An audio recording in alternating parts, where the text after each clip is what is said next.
Welcome back to Leah's Leaves. I'm giving you a glimpse of what I'm looking at presently, and then I'm going to talk about what is possible. So hang in with me. You'll get to see my existing plots and my garden plans today. So far you've gotten to see the little kitchen palette outside my kitchen. Right now it just has some Swiss chard and garlic in it and not much. So it's mostly empty. You saw my four-sided grow bag, where at the moment I'm propagating hydrangea and forsythia branches using a method I learned from Nikki Strong over on the YouTube channel Our Simple Life. And now you're looking at the north side of my house, the shady spot. You'll see some hydrangeas that have been cut back, some hellebores, also called Lenten roses. And there are Easter lilies in here too that do surprisingly well for such a shady spot. This is a lilac tree that I'm air layering along with a forsythia that I'm air layering just to try different propagation methods. This, if it works and I can cut this limb and transplant it with a good root system, will go on my mom's new property at the house she's building in the woods about 7 miles from me, here in Luray, Virginia, Zone 6B. The front of my house is a complete blank slate. There was very little perennial landscaping put in before I moved into this house in 2018. That shrub right there blooms with white flowers for about a week per year. And then they vanish and it looks like a straggly mess the rest of the time. Over here in ground, you'll see a patch of red hot pokers. They'll come back. I dug them up, divided the root systems and spread them out and transplanted them so they've got more room to grow. And a pine tree that I inherited. Right now it has twinkle lights that will come on when it gets dark. Over here's the other half of the front of my house. You can see nothing much. There used to be a nandina, sometimes known as heavenly bamboo, and there's nothing heavenly about it because it's a bamboo. And they overtake everything. So that thing got dug out last year thanks to my neighbor Mel and my mom Cindy. There is a gold dust plant that I inherited and I like it, so it's going to stay put and continue to grow. And an arborvitae on the corner that really doesn't go with anything, but it's healthy and I have nothing better to put there yet, so it'll stay for now. What was here last year was an edible landscape. I grew a variety of bok choys, pak choys. This is Swiss chard that's going into its second year. Swiss chard is a biennial, so it'll go to seed this year. And I did invest in 2 types of blueberry plants. I don't know if you can see that in front of the dirt, but that's a top hat blueberry. That's a dwarf variety. So it's a beautiful variety for containers, and it will be uprooted from the ground and put in a 3x3 decorative raised bed out here with some other plants that also can handle acidic soil. And then in the back is pink lemonade, and that's a high bush variety of blueberry, and it, true to its name, it grows pink berries. Those I just bought as bare root plants a year ago, and I clipped all the flowers off as they were growing so that it wouldn't fruit and it would put more energy into roots and stems. So this year I should get a little baby crop, and it takes a good 5 years or so to really grow healthy blueberries. So I can give it some time. They'll come along nicely and fill out. The high bush berries will fill out this space all the way up to my office window. That's a kiddie pool. In the summer, all of my cucumbers grew in there, and some Asian greens in the spring. Now I'm winter sowing in it just as an experiment with that awning on. It seems to be holding moisture just fine, so the greenhouse effect is working. And in there are bunching white onions, some pak choy, some mustard, and celery, a Chinese type, and a red acre cabbage. And they've all germinated, and I'll just continue growing them. I'm going to seed a few more of each of those things indoors, kind of to compare the process. And then this is the south side of my house. You'll see I'm in the process of solarizing because I have a Bermuda grass issue and I'm not dealing with it for a third year in a row. So I've been dumpster diving at our local landfill and recycling center for newspapers and cardboard. I got newspapers from a friend who had just moved, and she had a bag left over of her packing newspaper. And I'm going to solarize with a layer of newspaper, a layer of cardboard, and then a weed barrier on top of that rolled over, and then a layer of mulch on top of that. And into the mulch will go 3 raised beds, 2 that are 4x3 like that one, and one that I have yet to build that is a 3-tiered using a very simple building method. It's 2x6 pieces of lumber cut to size and planter wall blocks that I got at Home Depot for just a couple bucks a piece.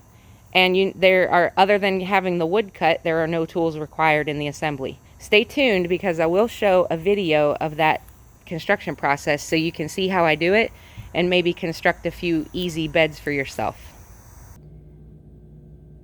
Come here, Ivy. Look up. Hi. This is my little garden gnome. She loves being in the plant room with me, so she's going to help me make my demonstration today. Hope you all are having a wonderful day.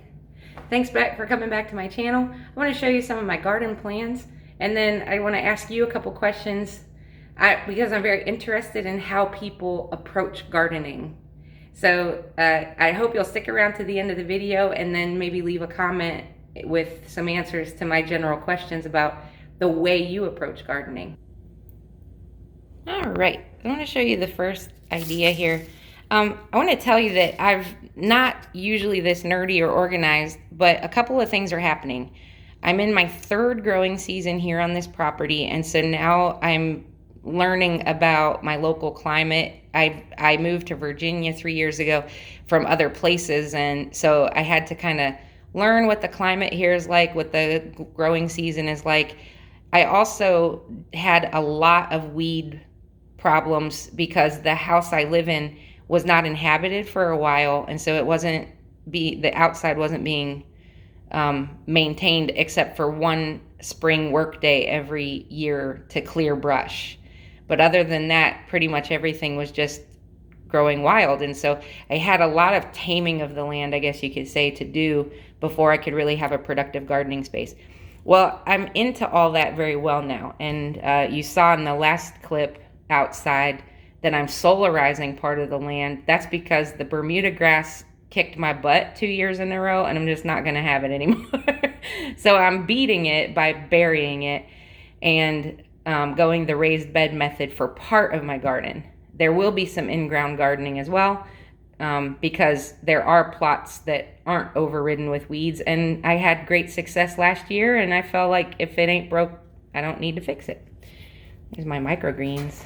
This is my second batch. My first one last week was chia seeds, radishes, and chives, and they're great. They're upstairs, and my mom and I have been eating off of them. This one is Celtis, which is a Chinese lettuce type, gourmet lettuce blend, amaranth in the back right, and mustard here in the front, 2 kinds. Ultraviolet, which is a purple mustard, and a green mustard called Green Wave. And look, I'm super excited.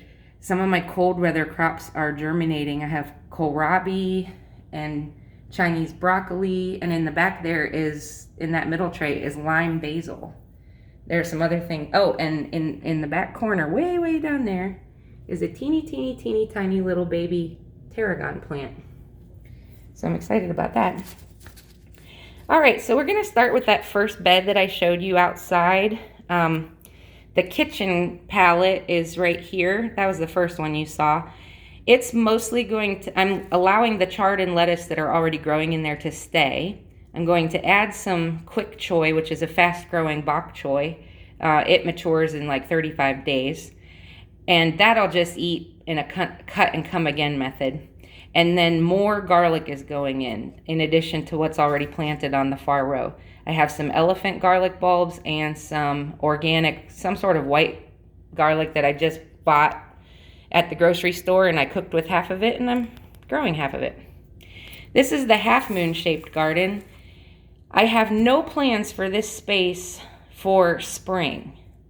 I will have a plan in place by fall, knowing that some of this will be done and harvested already. But you're looking at some warm weather crops at the moment, which is my main plan for this bed, because it gets full sun all but the hottest part of the day when the sun goes behind our church building, and it's perfect. It doesn't scorch the plants, but they get plenty of sunlight, and they even get some full west sun late in the evening before the sun goes down. They love it there. And I planted last year. This was my tomato and pepper bed, and they thrived there big time. This year I'm moving the sweet peppers to another location and growing more hot peppers here. So let me walk you through what I got going so far. I acquired some acorn squash, table queen, in a seed grab bag from Gary Pilarczyk at the Rusted Garden that I bought off his website. And so I'm just going to plant 2 or 3 of those and let them trail over the white bunny fence into the little short part of the yard there. In front of that, and kind of very close to it, will be sweet corn. I'm growing Golden Bantam 8 this year for the first time. I've never done that. I love red Burgundy Okra. I grew it for the first time last year. It was a beautiful plant, but as you might have learned from a different video, I put it in the ground too late. And so this year I'm giving it a head start under my grow lights, and I'll get it out in time, and it'll be able to have the benefit of a full growing season. And I think it's really going to love that spot. Then I have an interesting collection of tomatoes and some basil around it, partly because basil is an excellent pest deterrent, and also these little dots around the edge of the bed are marigolds, which are also an excellent pest deterrent, but partly because I cook a lot with basil. It's one of my favorite herbs to cook with. So I want to have a couple of varieties growing. Basil will cross with other members of its family. So I'm growing the purple ones in a separate spot from the lime, and the lime in a separate spot from the normal green sweet basil. These Shemegstu stuffed tomatoes are shaped like a bell pepper, and they have a very firm center, and they're excellent for stuffing and broiling. A sweetheart cherry in the early part of the season that will be replaced with gold nugget cherries later. San Marzano, Amish paste, and sausage cream are all varieties that are good for sauce making. And if there's room, I will also grow one more slicer, probably Rutgers. And then here are the hot pepper bed. I'm wintering over a cayenne, a chili, and one poblano. I'm sorry, not poblano, one jalapeno. I pointed to jalapeno and said poblano. But anyway, I'm going to add to it a jalapeno I start from seed. All the rest will be started from seed. Jalapeno, habanero, 2 poblanos, and a Brazilian starfish. Then in that 4-sided grow bag that you saw where I'm propagating branches right now, that'll be my cucumber bag. And I'll have a 4-sided trellis up connected in the middle, and I'll grow national pickling cucumbers and straight 8 on either side, and 2 cucamelon plants up and over the whole thing. And then I have a Tiny Tim tomato. Actually, I have 3 started. That's a container dwarf variety. It grows no more than 18 inches, maybe up to 2 feet, no more than that. But most of them I've seen 12 to 18 inches, and they produce early variety cherry tomatoes. And they can be hung in baskets, containers, and they can even grow if you give it adequate lighting during the day and enough heat. They can grow indoors. And then I have 3 buckets of potatoes that are already chitted and in the ground or in the soil started. I showed you that kiddie pool. So just because they're on the other side of the paper.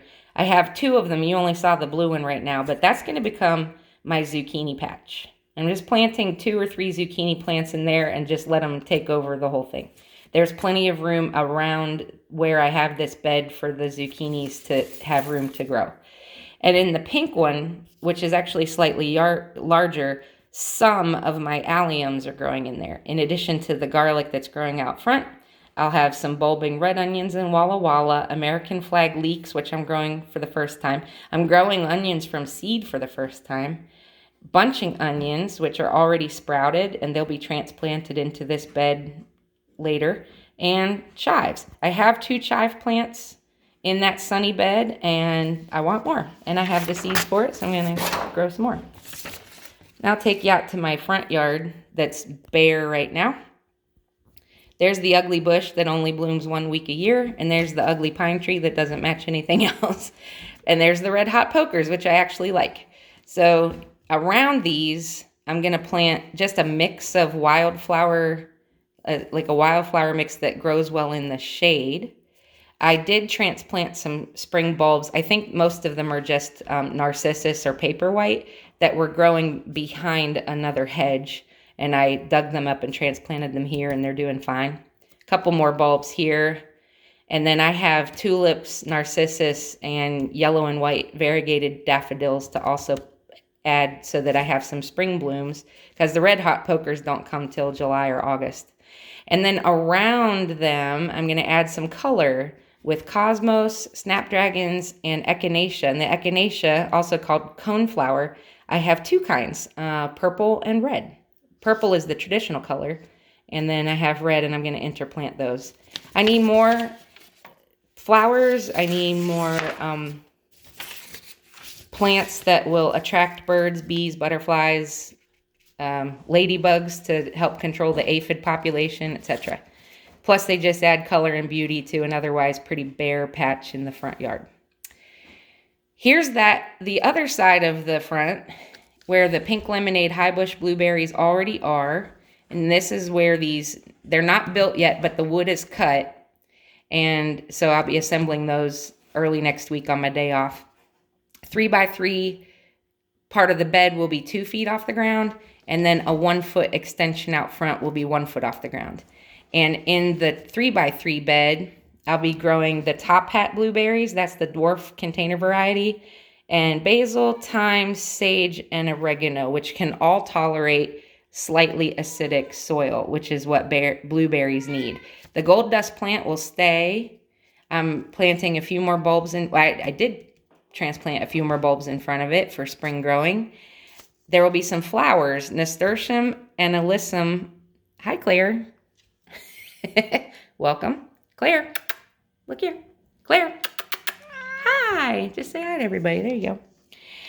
Nasturtium, alyssum, begonia. The begonia I'm wintering over, and a geranium I'm wintering over. And then this is where all my sweet peppers are going. Get off my paper, Claire.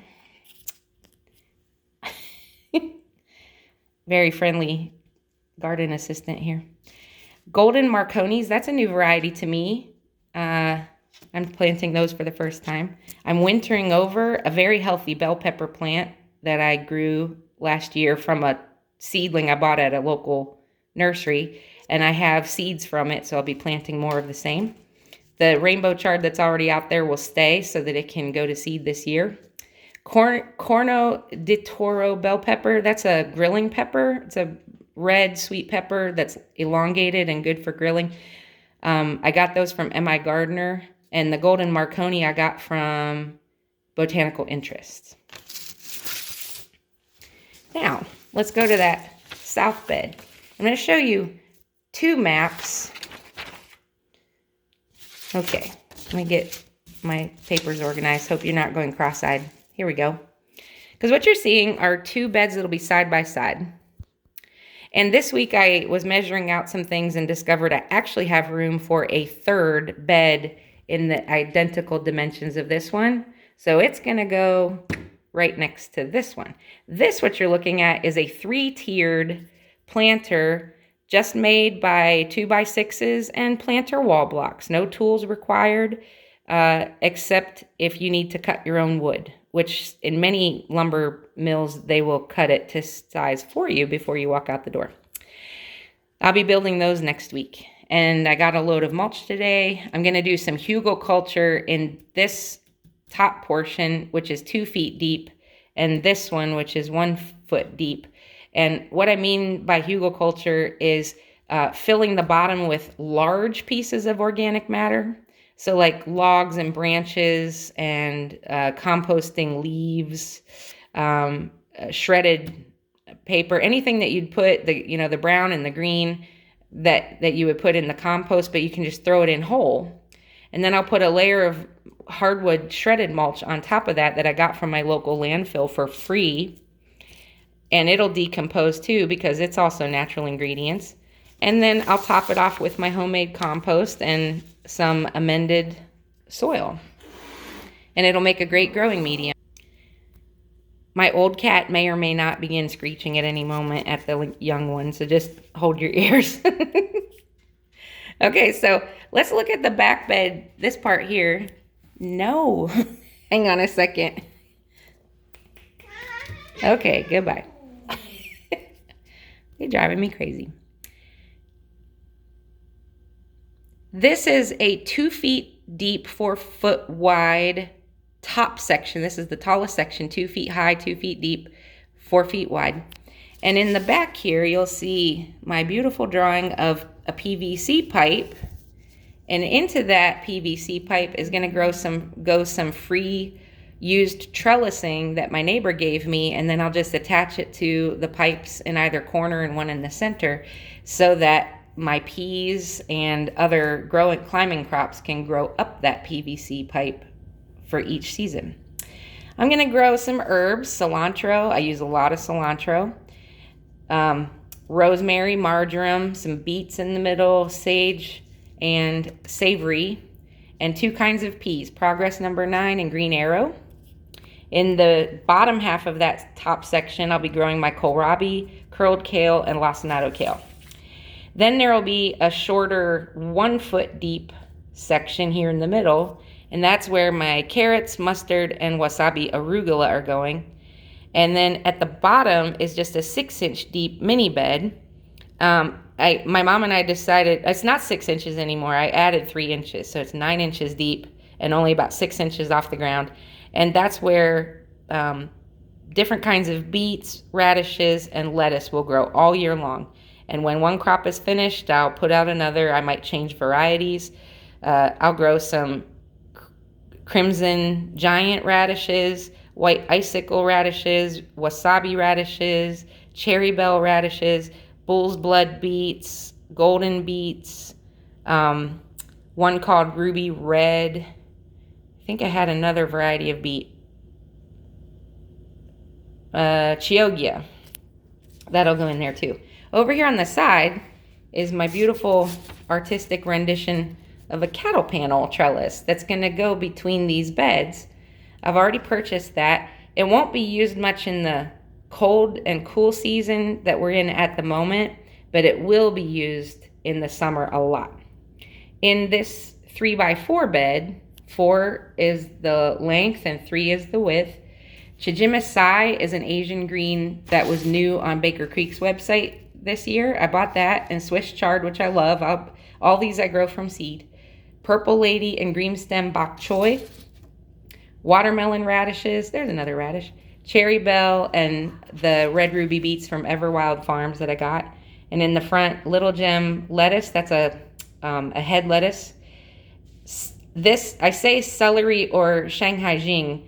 I'm going to try a little bit of each and see how it goes. The celery is not American or Western celery. It's actually a celery from Asia that you pick sooner. It has a stronger flavor and narrower stems, and it doesn't have such a long growing season as normal celery. So I'm going to try that. But Shanghai Jing is another kind of bok choy that has a very short growing season.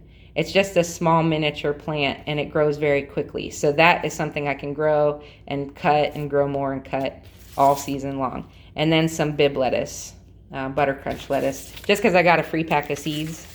I've never grown lettuce to a head before, but now I have these raised beds and I have the room, so I'm going to try it. Now what you're looking at is the exact same 2 beds, but later in the season. This is for when the weather turns warm and hot. Up the trellis, you'll see some Golden Jubilee. That's an indeterminate yellow tomato. That's about a medium-sized slicer. And yellow pear, that's a cherry type, another indeterminate vining type. that is shaped like a pear. The cilantro, rosemary, and the marjoram, and the sage, and the savory is all the same from before, because those can continue growing even into the warm months. The cilantro may bolt early at that point, and I'll replace it with a quick growing summer crop, and then put more cilantro in as a fall crop. Summer savory, curled kale, lime basil, and lacinato kale. The kales stay. Marigolds for color and pest prevention.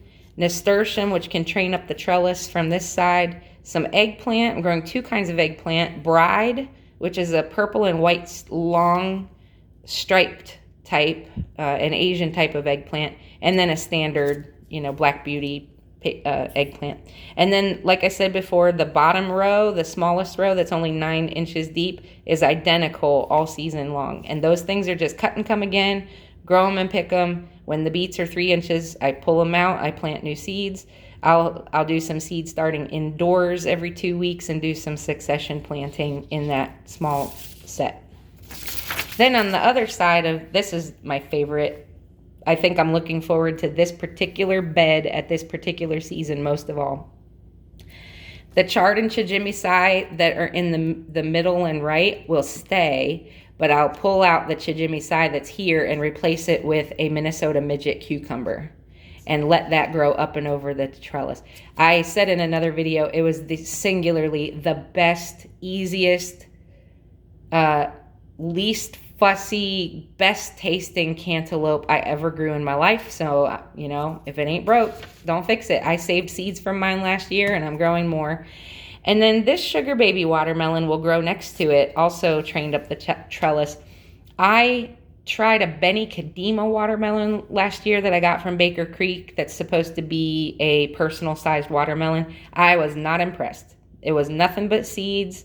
It didn't have a great flavor. 2 of the 4 that grew on the vine fell off prematurely and quit ripening. And the plant was pretty. It was a really, really pretty vining plant. So it added beauty to the garden, but I couldn't eat the fruit. It wasn't good. So it ended up being composted. So I switched this year and bought a pack of sugar baby watermelon seeds instead. The celery or that bok choy and the butter crunch lettuce will stay here, but in the middle will be a big section of dragon tongue bush beans.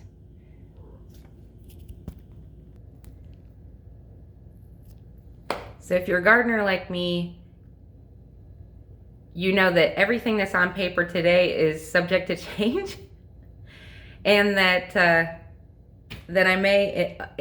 I'm participating in a seed swap, and I have some seeds on order that are stuck in the United States Postal Service pipeline and no idea when they're ever going to get here. And many of those were supposed to be winter sown now.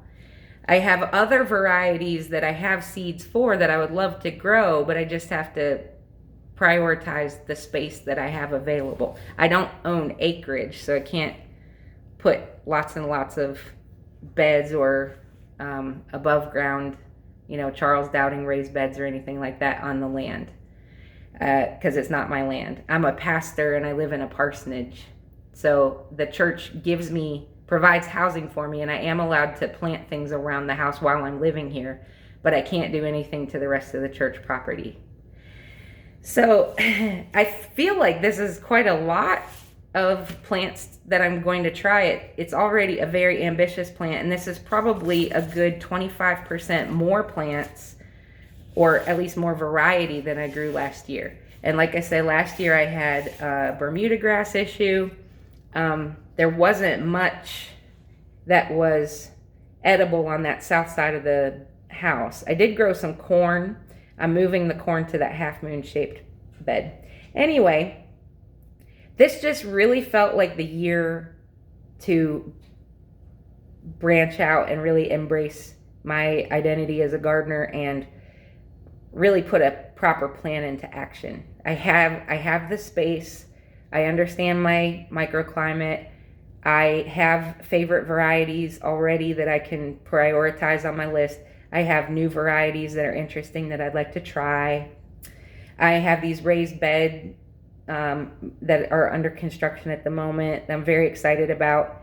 My mom purchased a table saw because she's building a house, and I love it. Like, where have you been all my life? I'm so excited to do construction. So I'm really glad and that I'll be building these beds and using them for my gardening.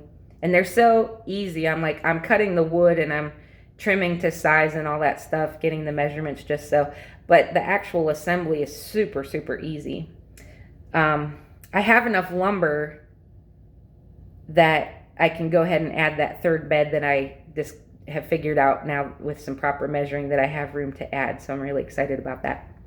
So I'm interested to know where you are on the level of garden nerdness. Are you somebody who makes lists, draws maps? Do you inventory your seed collection every year before you buy more seeds? That's what I did. But I also invested in a lot of seeds this year because I also, in addition to growing my own food, have an ambition to sell some and begin like a plant stand. So I bought additional seeds so that I could start others for sale. And that's something new as well. I want to know too, kind of what kind of space are you working with? Do you have a lot of land? Are you growing in containers? Are you growing on your balcony? Are you growing on an apartment building rooftop? Are you renting or using a community plot and you're kind of limited on space there and can only grow so much? I'd love to have a conversation in the chat about what kind of approach you take to your gardening and what some of your favorite things are that you're growing this year. And also, if you heard me mention any varieties that you've never heard of before and would like to know where you can get some of those, because I'd be happy to leave links for you if you're trying to track down the same kinds of seeds I'm using so that you know where to find them. And I also want to say, be patient as far as the seeds. Some seed vendors are running out of quantity, but even more than that, they're getting backed up on their end, packing orders and filling orders because they're affected by COVID. Maybe they can't have as many people in their facility safely to maintain social distance, or maybe some of their staff have come down with COVID or have to quarantine because they've been exposed to it. And so several of the sites kind of flash on and flash off, and you might see the phrase out of stock in a lot of places, but there are seeds. So don't panic because we're not experiencing a seed shortage. The world has plenty of seeds. And growers like me have plenty of seeds, and farmers and growers who save seeds like I do have plenty of seeds. Worst case scenario, send me a message here and say, I can't find cilantro anywhere. Can you send me some cilantro seeds? Yes, I can. I'd be happy to share my cilantro seeds with you. I grew a bunch last year. It thrived. I actually grew 2 batches, one in the spring, one in the fall, and I saved seeds from all of it. I also saved seeds. I had some prolific pepper plants. I have some extra carrots. They're a couple years old, so the germination rate won't be great, but I'd be happy to pass those on for you. And then you would just sow them more thickly, like put 3 in the seed cell or the spot instead of just 1. And if more than 1 germinates, then, prick 1 out and let the healthiest one grow to its full size, and you'll have food for your family. And the other thing to consider is maybe this isn't the year for you to go after all the weird ones, because you can go to Dollar Tree and buy ordinary standard varieties of normal vegetables and herbs and flowers from the American Seed Company for 25 cents a pack. And they will grow food for your family. And they will grow flowers that attract the beneficial bugs and butterflies and birds that we need to keep our gardens pollinating. Okay? So if nothing else, prioritize what your garden exists for. If you have to have rare varieties and fancy seeds, then you're just going to have to keep waiting on rareseeds.com to catch up. But if you're just interested in getting your growing season started, then grow something. Go to Dollar Tree, pay $1, buy 4 packs of seeds, stick it in the ground, and grow food for your family. And then next year, when things are a little more stable and the pipeline is stable and the shipping lines are stabilized, people are vaccinated and everything, then you can think about expanding your plan. Anyway, leave a message. I want to know how you organize your garden, or do you? Maybe you're one of these intuitive gardeners that just sticks things in the ground and seems to have an understanding of where something will work. Or are you more of a standard row gardener and you hoe a row and you put carrots all in one row, and then next to it you put spinach in a row, and next to it you put peas in a row? Are you that kind of gardener like my grandparents were? I'm just very curious what you're doing. And if you have a video from your YouTube channel that shows garden plans, or if you'd be willing to share your garden planning process in a video, drop a link in the comments, because I love to watch videos like that. I love to watch seed haul videos, and I love to watch people planning their garden, and I love learning about what different people are doing. As I always say, I'm learning a lot, and I'm sharing it here, and I hope you'll come grow with me. Bye.